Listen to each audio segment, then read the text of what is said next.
నమస్కారం NS news కి స్వాగతం. నా పేరు ఉషా. ముందుగా ముఖ్యాంశాలు. బెల్లంపల్లి ఏరియా హెచ్ఎంఎస్ గోలేటి కార్యాలయంలో హెచ్ఎంఎస్ రాష్ట్ర అధ్యక్షులు రియాజ్ అహ్మద్ సూచన మేరకు సెంట్రల్ కమిటీ సభ్యులు, బ్రాంచ్ కమిటీ సభ్యులు, ఫిట్ కమిటీ సభ్యులతో సమావేశం నిర్వహించడం జరిగింది. ఈ యొక్క సమావేశానికి ముఖ్య అతిథిగా హెచ్ఎంఎస్ సెంట్రల్ నాయకులు ఎండి ఓయిజర్ పాల్గొన్నారు. ఈ సమావేశంలో సింగరేణి కార్మికుల సమస్యలను, ఇచ్చిన హామీలు స్టేచర్ కమిటీ మీటింగ్లో అమలు చేయాలని నిర్వహించడం జరిగింది.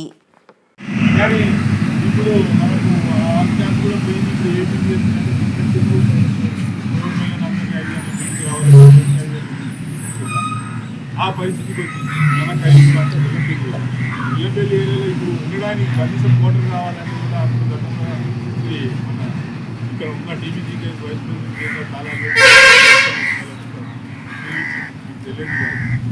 అమ్ముకున్నారు కూడా సేమ్ అదే పొజిషన్లో ఏంటంటే వాసవడు ఇంటికి వచ్చి నాయకులు తిరుగుడు ఇదే పని కానీ కార్మిక సమస్య కాబట్టి నాన్ పొలిటికల్ గా మనం ఉన్నాం కాబట్టి మనం నాన్ పొలిటికల్ ఎస్ఎంఎస్ యూనియన్ మీరు అందరూ బలోపేతం చేసి మీ ఇంకా 100% 200% మా రియాజ్ భాయ్ అయితే ఏకదం నికారసుడు ఒక్క ఎప్పుడు కానీ ఆయన మీద ఇంత మట్టుకు ఎలాంటిది కూడా మచ్చలేదు. అదే సీతారామయ్య జబ్బకు సంతేసుకొని వచ్చినప్పుడు ఇవాళ కోట్ల రూపాయలు ఇవాళ గంటుకొని ఇవాళ మంచిర్యాల మన రియల్ ఎస్టేట్ చేస్తాడు. మా రియల్ భాయ్ ఉన్నది కూడా అమ్ముకొని పాపం ఇవాళ అదే పూట మీద అదే పాత పని అదే బతుకొని పాటి కూడా రియల్ భాయ్ అది ఎందుకంటే న్యాయంగా పనిచేసుకోవడానికి గుర్తించి మీరు రాబోయే కూడా మన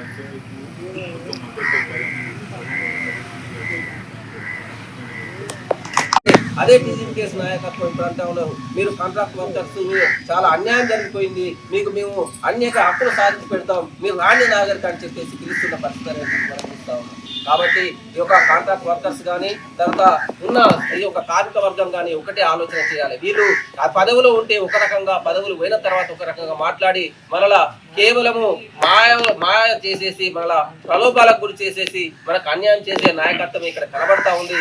ఇక్కడ అంతేకాకుండా చూసుకున్నట్లయితే ఇక్కడ టీజీపీకేఎస్ కానీ, ఏఐటీసీ కానీ, తర్వాత మిగతా ఏ సంఘం ఉన్నా కూడా ఈ సంవత్సరం నువ్వు గెలిచి వచ్చే సంవత్సరం నేను గెలుస్తా అనే విధంగా చిత్తుబొత్తు వేసుకొని ఏ విధంగానైతే వాళ్ళు గెలుస్తా ఉన్నారో, కార్మికులను అమ్ముకొని వాళ్ళు ఈ యొక్క కార్మికులను ఏ విధంగా మోసం చేస్తా ఉన్నారో మనం పోయినసారి ఎలక్షన్ లో మనం చూసినాం. కాబట్టి హెచ్ఎంఎస్ ఒక్కటే కోరుకుంటా ఉన్నది, ఈ రోజు ఒక్కరున్నా ఇద్దరున్నా కార్మికులకు సమస్య వస్తే ఎంబటే పోయి ఒక జీఎం గారైనా తర్వాత డైరెక్టర్ గారైనా దగ్గరికి పోయి ఇది అన్యాయం జరుగుతా ఉంది కార్మికులకి మీరు చేయండి అని చెప్పేసి కొట్లాడేసి వారి యొక్క హక్కుల గురించి కొట్లాడడం కాదు, సాధించడం అనేది చేస్తా ఉన్నాం. అది ఎప్పుడు సాధ్యపడుతుంది? మీరందరూ కూడా ఇంకా కంపల్సరీగా మాకు న్యాయం ఇక్కడ జరుగుతలేదు, మీరే ఉన్నారంటే మీ మీద సహాయం చేయగలుగుతాం. కాబట్టి ఇక్కడ మీరు కూడా మాకు అండగా నిలబడినట్లయితే మీ సమస్యలు తీర్చేసి మీకు ఏం కావాలో చేసే సత్తా మా దగ్గర ఉంది. ఆ విధంగా మనం ప్రయత్నం చేస్తాం. ఆ విధంగా ప్రయత్నం చేయడంలో కొంత లేట్ అవుతుందేమో కానీ కంపల్సరీ మనకు మన యొక్క పోరాటం ఫలిస్తుందని చెప్పేసి సభాముఖంగా తెలియజేసుకుంటూ ఇక్కడికి వచ్చిన మీ అందరు కూడా మహిళా సోదరులకు తర్వాత వచ్చిన ఇక్కడికి ప్రతి ఒక్కరికి కూడా ధన్యవాదాలు తెలుపుకుంటూ ఈ అవకాశం ఇచ్చిన మీ అందరూ కూడా మరోసారి ధన్యవాదాలు ముగిస్తా ఉన్నాను. అంతేకాకుండా పత్రికా మిత్రులు వచ్చారు, వాళ్ళకు కూడా ఒకసారి వచ్చేసి ప్రెస్ మీట్ పెట్టేసి, ఎందుకంటే జీఎం గారు పోతారు కాబట్టి వాళ్ళు వచ్చేసి మన గురించి కొంచెం 2 సమస్యలు ఉన్నాయి, అక్కడ కూడా చేద్దాం. ఇందులో ఇంకొక చిన్న విషయం ఏంటంటే మర్చిపోయిన క్షమించాలి, మన కిష్టసామన్న దేంట్లోనా బాడీ బిల్డింగ్ లో మిస్టర్ తెలంగాణలో గోల్డ్ మెడల్ తీసుకోవడం చాలా సంతోషకరంగా ఉంది. అది మన కుటుంబ సభ్యుడే మన కార్యకర్త తీసుకోవడం అనేది మన అందరికి కూడా గర్వకారణం. అన్న కూడా మనం అందరం కూడా ఒక చిన్న కాలువ కప్పేసేది చిరు సత్కారం చేద్దాం మనం అందరం కలిసి అనేది మీ అందరికి కూడా అభినందిస్తూ అన్నను ఒకసారి వచ్చేసి ఇక్కడ కూర్చున్నట్లయితే మనం అందరం